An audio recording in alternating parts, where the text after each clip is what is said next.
Oyagala okufuna mangu goyagala binneme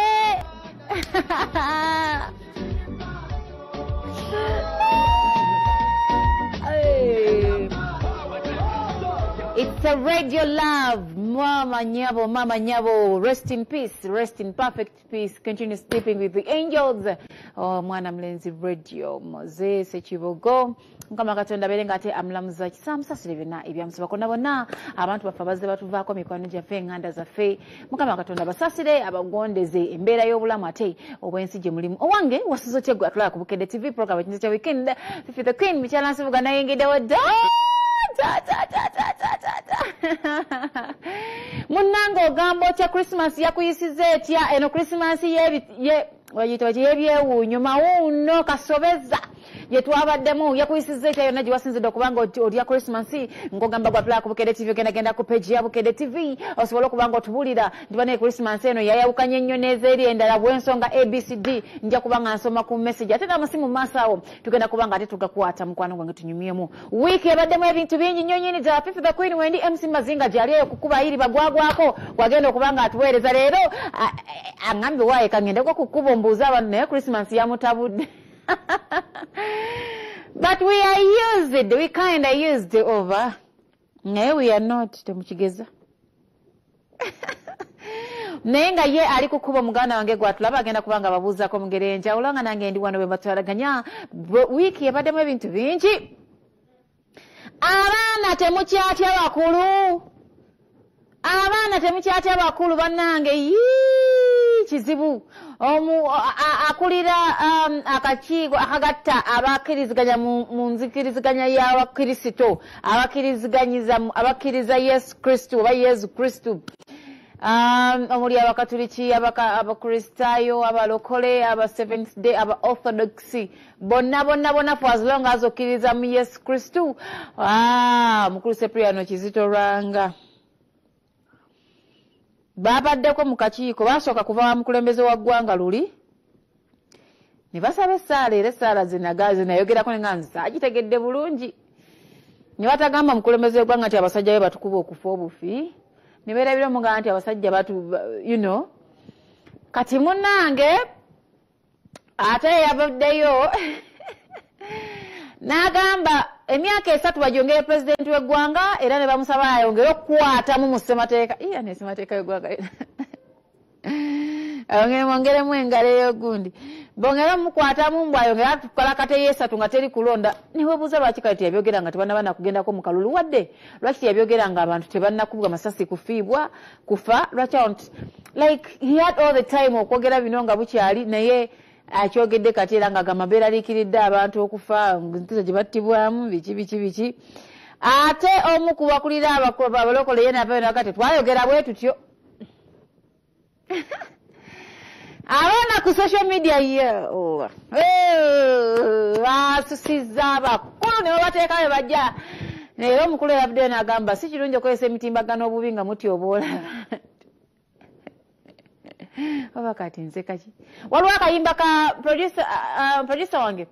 waliwo akayimba ka gundi kenjagala ennyo ono yawogoba Vincent Segawa awasa buli mwezi yani ye Vincent Segawa awasa nti buli mwezi Vincent Segawa yayimba sapule muzambulemu muli bakafiiri bantu mwe abaana bakakutte ne bakateeka wansi w'ebifaananyi by'abakulu bano kali ku mutimbagano kazunga okufa obufi adage wiiki ebaddemu ebintu bingi nnyo nnyini ddala tugenda okubanga ate munnange tukubuulira naye nga abantu bajaguza Christmas simanyi gwe gye wabadde Christmas yatambudde etya byanjawulo ki bye bafunye abazaalidde ku nnaku enkulu olunaku lwa Christmas olunaku olwa gye tubasanyukiddeko abagenda okubatiza abaana olunaku olwaleero tubasanyukiddeko ne tubagamba tubagaliza ebirungi ate era ebyereere gwe munnange atulaba naye nga wegamba enti bingi ebyabadde mu wiiki mulimu abantu bangi abakoze ebintu munnange waliwo ngambye nti yeteeridde Christmas nga walabye munnaye ffenna abasinga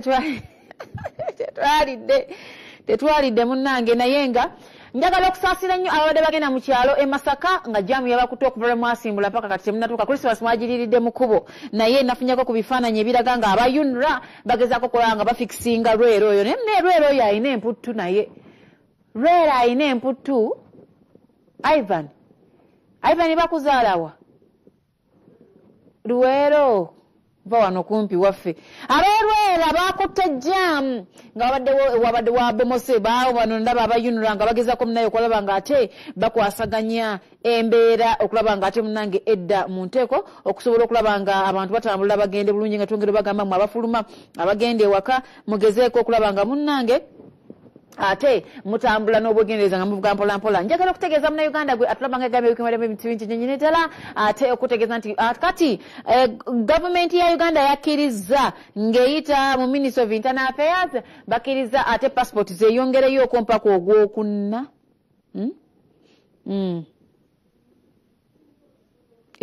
babongeddeyo okumpaka nga 4 ogwokuna 2022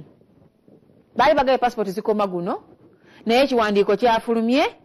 nga kigamba babakkiriza okwongezayo ku passport ezo ezibadde tezinaba kutuuka kugwako zijja kutambula mpaka musobole okuba nga munnange mufuna mukozesa obwo obudde nga tebwe mukole emirimu gyammwe abatambula banzire eno banzire okusobola okulaba nga mufuna passport ya East Africa so kakati gwe munnange alina passport ye nga tetosooka gisuula beera ng'ogikozesa naye nga ate tekikugaana kubanga okola ki nga bw'ogoba ku passport ebyawano obimanyi njagala okugamba happy belated birthday eri abantu abadde baselebratinga emyaka gyabwe olunaku lwajjo omuli Namubiru Noelin nkwagaliza ebirungi byereere munnange kuliko waliwo omukwano gwange mulala Nowera ali USA naye mwagaliza ebirungi ebyereere kakati nno waliwo message njagala obbabuulirako ab'e Rwanda YouTube channel balina okuba nga baziregistare register ino kiwandiise $6 dola meka sogere ndondo za $6 okuba nga olina YouTube channel ewaabwe gavumenti erina okuba nga emanyi you pay $60 ne bamala okulaba byoteekako byebisaanidde oba tetukuwa license yakuba so byebyenno ebimu ku bintu ebibadde ate mu wiiki mukwano gwange gwe atulaba naye nga bingi kirigenda okuba nga tukubuulira nga bwe nkugambye nti abaana baavuddeyo ne bagamba Dr. Cyprian Kizitoranga munnange olimba biwayogedde byolina okugamba omukulembeze w'eggwanga birala era nga ate tosobola bimugamba tulaba abantu geri gye bakuwa mukatulabe omukulu nga annyonnyolako akatonotono abantu nno bagendedde ddala mu masinzizo naye beebala okuba nga ate bayambadde mask banaabye engalo twongera bagamba mwena gye muli naaba engalo oyambala mask weewale nnyo kubanga obulwadde weebuli ebyaddala waliwo kaposta kagenda katama nga gamba munaku munnange yambala mask mubona otuka ne bagamba oxygen wa milioni 3 ogenda kumala entondo banaye mwambale mask nabadde n'omusawo wamu nangamba Fifi omuntu alina obuzibu mu kussa ku lwalwadde bwa COVID awuuta ekyo ekintu kya oxygen nga kiramba mu just an hour kati oba naakugamba nti weetaaga bina olunaku oba bina mu ssaawa 3 ogenda kukola otya mwambale mask kati tulabeko katono ku mukulu Cyprian Kizitoranga ng'aliko kayogera abakristo babukeereza nkokola ku luteekero baga mu kusaba kw'amazaalibwa nga Yesu Kristo mu ngeri y'okutagira okusasana kw'obulwadde bwa COVID-19 buli muntu obadde alina okunaaba mu ngalo n'okumukebera embogomo kukulembeddwamu Ssaabasumba b'Esseze ekkulu erya Kampala Dr. Cyprian Kizitoranga wakati mu kuyimba kwetabye ku minisita amatendekero ag'awaggulu Dr. Jesse Muyingo Dr. Paul Kawanga Simugirire Katikkiro Yawummula Jebi Walusembe n'abalala mu kubuulira Ssaabasumba Lwanga ayogedde amakulu agali mu Ssekukkulu n'asaba abantu okulutwala ng'ekikulu naddala mu bulamu bwabwe ng'amaze okulangirwa yajja kuzaalibwa era n'ayitibwa ne kabaka Herode n'atya nnyo n'apulaninga okukola ki n'apulaninga okumutta Lwanga agamba nti obulwadde bwa COVID-19 butabuse nga buta abantu kumukumu nga basaanye okuwona n'okumanya ekituufu nti weebuli mulimu abaali babusabusa ati balimbalimba ndoza tebuliiba naye bannange gye buli era mwenamba w'amagezi tufube okugoberera bye batugamba agamba nti yewisa abantu okutaputa obubi obubaka bweyawa nga tusemberera Ssekukkulu oba okwongezayo kulonda okumala emyaka 3 kuba teyakikozeeka naye bamala kukkaanya ne bannaddiini wansi owa Uganda John Christian Council agamba nti bo balaba nti okulungi akalulu kulimu emivyo mingi omuli n'okufa nga n'olwekyo bo ekyokwongezaayo nga kye kirina okukolebwa embeera ettemuteeku tetwadde ekiteeka basobola nti kulabamu akalagi ekyo si kyaffe naye nga ffe okukyogera sikusanyusa muntu n'omu ne bannange kulowooza bulamu bwammwe bulamu bwaffe twakoze ensobi eyo bannange. Yeewuunyiza n'omuntu yamukubidde essimu okuva ebweru ng'amulabula nti bo nga bannaddiini baagala okuwa omu ku beesimbyewo bali kyakulanyisiramu obutwa kyagamba nti kyamo. Tusobola kukyate okutuukako ekyo okukyako ng'oyo akyogedde yakikola kitogenda namukyakiddayo kubanga osi yategeka okusembera bagenda kuteekako obutwa. Kinavudde mbagamba yenyukumize kaakati egizeewo egy'obulimba naye banatekerawo okulimbira mu bintu ebinene bwe bityo. Alabudde ne kubewerera okutta bannaabwe mu ngeri zitali zimu n'agamba nti okutta ku kyamo. Bw'oba okulaninga okutta omuntu oba okuba ejjinja oba essasi weebuuze nti tokikola lwa kalonansiya and the answer is no kubanga tatwagaza kukola yafujja. Kati ono asibye abantu okubuuza abeesimbyewo ku bintu ebyenkisa ebiri mu ggwanga omuli enguzi ebyobulamu okusosolekana mu mawanga emirimu bavubuka emikutu emigattabantu n'obwavu bye bagenda okubukolako. Mu kifo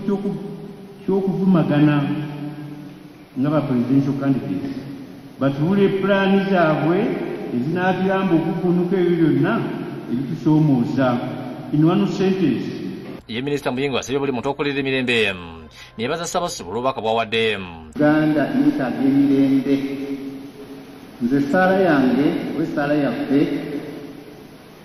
twesabira tusabire eggwanga lyaffe libeere n'emirembe. Ahuliriza abantu okuwola obudde bwa COVID-19 obukaaye. Era saagala mwenna mukoowe okujjukiza bannayuganda nti obulwadde bwa COVID-19 bwe buli ate butta. Obedi Lutale yakusakidde egguleno ku lwa Bukedde TV. Okay, ndowooza mubiwulidde bulungi bannange Ssaabasumba ng'agezaako okulambulula agambye olwo neyamugambye nti bobi wine obutabannaddiini naye ayina ate kyasembezaayo kyatugambye tugambe abakulembeze baffe tubabuuze ku naye ate Ssaabasumba mwabadde wa mukulembeze w'eggwanga mulina ku ddoboozi eddene kotusinga oyagala tukubya kibooko wana bino mutugambira wali owange ennyonyi yaffe Airbus yatuuse muganda wange gwe andaba ku Bukedde TV ennene eyo egendera ddala mpaka Bungereza eyo neba nnyonyi nnene ddala weetukira okubanga bagikiriza okuyingira mu bbanga eryensi ennene bwetyo twagala okuyozayoza bannayuganda ffenna okutwaliza wamu nti munnaye kino katukyebalize Katonda kuba nakyo tusobodde okubanga tukola ki tukituukako. Abakungu bagenze ne bajyaniriza bagikima abantu 30 mwana yabuuza kati 3 gaali gagenda jeetikka oba sente omusolera nenga akuleka kuliko akebera kyayi kuleka kuliko ogenda okumaliriza okubalanga abakungu baweza 30 naye nga mu ggwanga yatuuse era yayingidde omukulembeze w'eggwanga no wano yayimiridde n'alaajanira abantu be n'abagamba eyasooka mwagisuula lwanguzi